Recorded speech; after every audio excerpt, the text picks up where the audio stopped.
Okay నాన్నకి ఎందుకు చేస్తున్నావు? నాన్న కబ్బు అవుతుంది, నువ్వు ఫోన్ చేయకను. చెప్పు నువ్వు.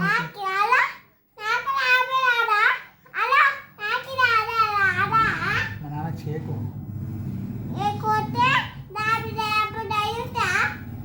డాడీ కొడతారా అని మళ్ళీ చేసిండు చూడు. మళ్ళీ మాట్లాడు మళ్ళీ చేసిండు.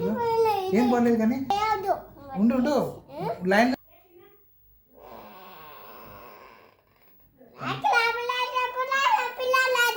తమాషాలు పడుతున్నాను.